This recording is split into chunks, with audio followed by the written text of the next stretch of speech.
इस अपराधी ने उसके घर को वीरान कर दिया। उसके मांग का सिंदूर धुल गया। झोले में बंदूक है और सीने में गोली दाग देते हैं। नीतीश कुमार का कार्यकाल था 2005 से 10। उस समय अपराधी डर से भागा करते थे।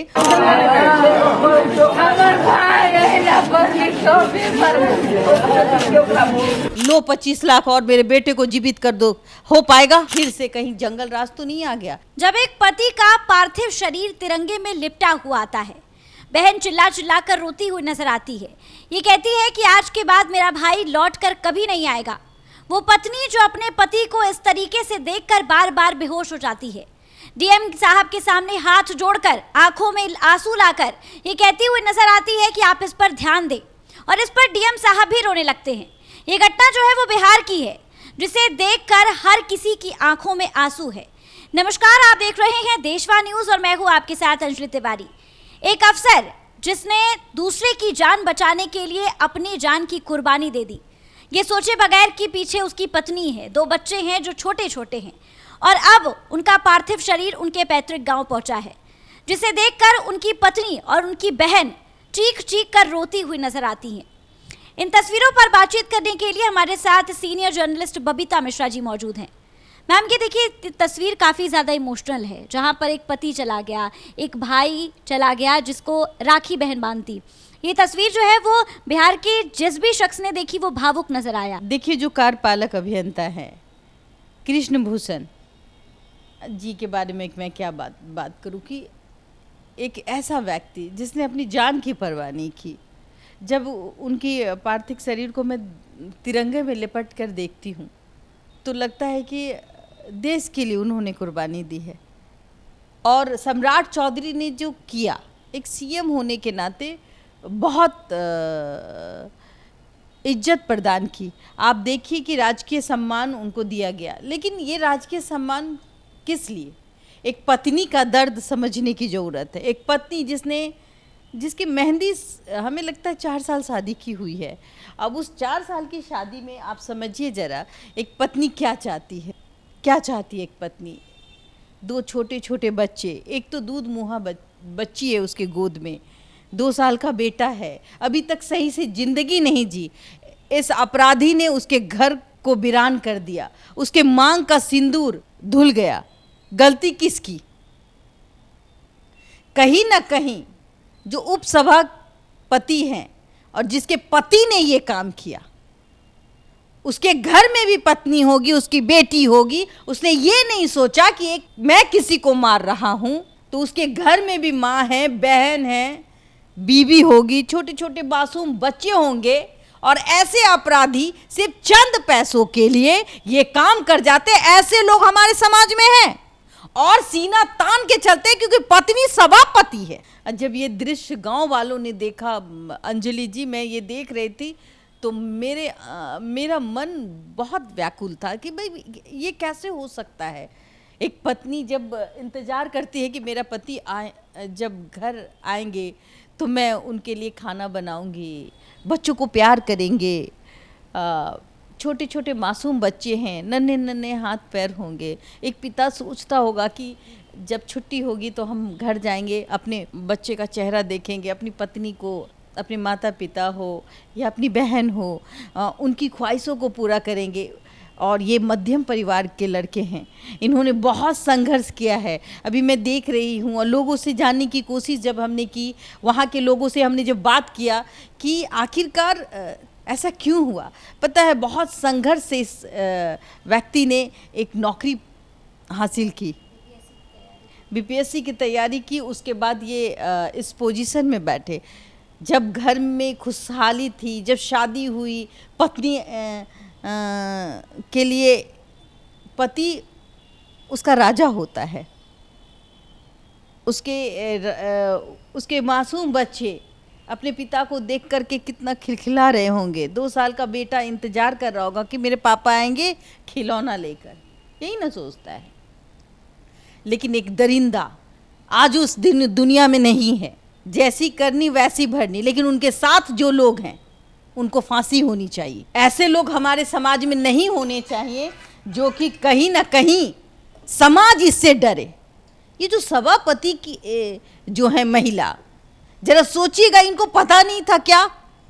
बिल्कुल पता होगा कि इनके हस्बैंड क्या करते हैं और कैसे टेंडर लेते हैं, जरा समझिए।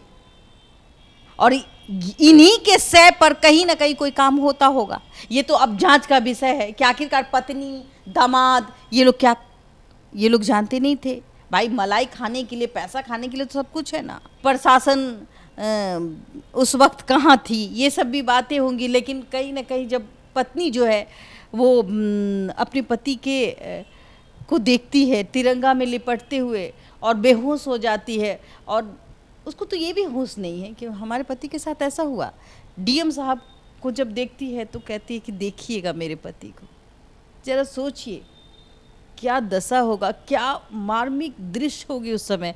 आप कल्पना कर नहीं सकते इन सब चीज़ों को जब किसी के घर में ये तस्वीरें देखने को मिलती है।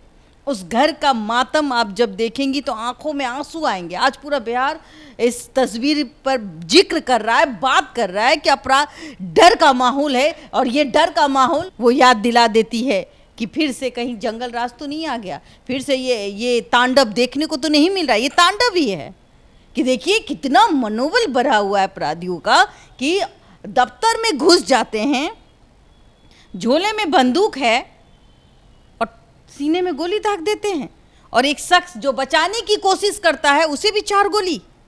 गलती क्या थी उस अभियंता कार्यपालक की, और किसी को मारने का अधिकार किसने दे दिया?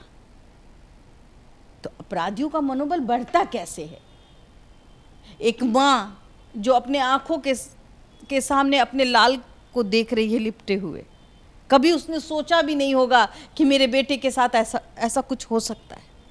ये तो ये सोचती होगी अच्छा आजकल में आएगा तो अपने हाथों से खाना खिलाएंगे, मेरा बेटा आ रहा है, बेटा का बेटा है।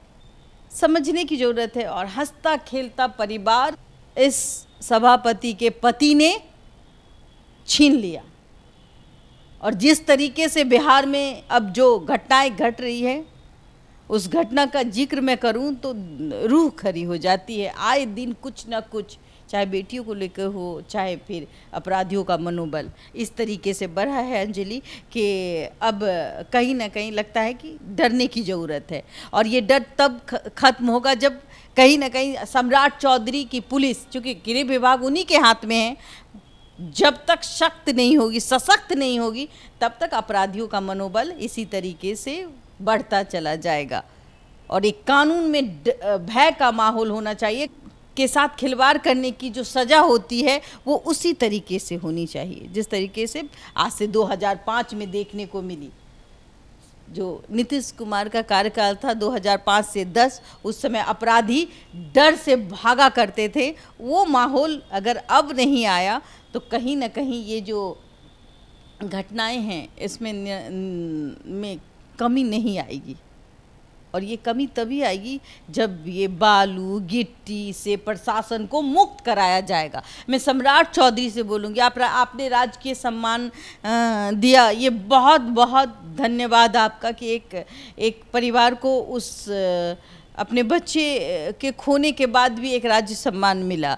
उसने अपने जीवन की कुर्बानी दे दी, लेकिन ये कुर्बानी जो है वो जाया ना जाए, सारे अपराधी को सज़ा मिले। और जिसने मतलब नई नवेली दुल्हन 4 साल की दुल्हन थी और उसके मांग का सिंदूर धोया, उस एक भी अपराधी नहीं बचना चाहिए।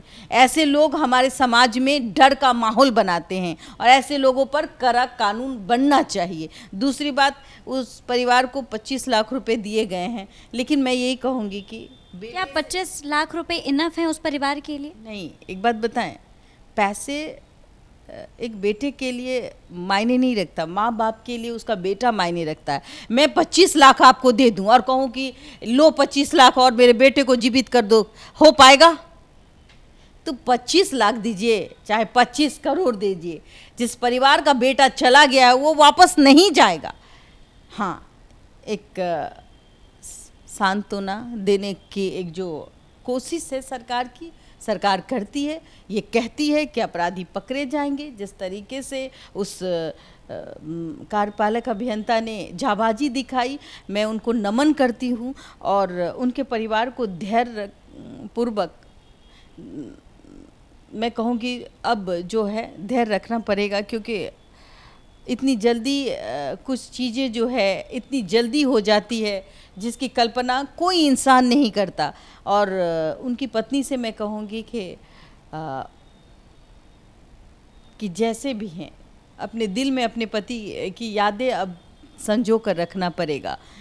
बच्चे हैं, आप उनको देखकर जी लीजिए, ताकि वो बच्चे जब बड़े होंगे तो आप ये कह पाएंगे कि आपके पिता ने किसी को बचाने के लिए अपनी कुर्बानी दे दी। ये चीज़ें भूलने की नहीं है, लेकिन भगवान उनको धैर्य दे, उनके परिवार को शक्ति दे, इस पल को, इस क्षण को, इस दुखित घड़ी में, इस दुखद घड़ी को मैं कहूँगी कि सहने की ताकत दे।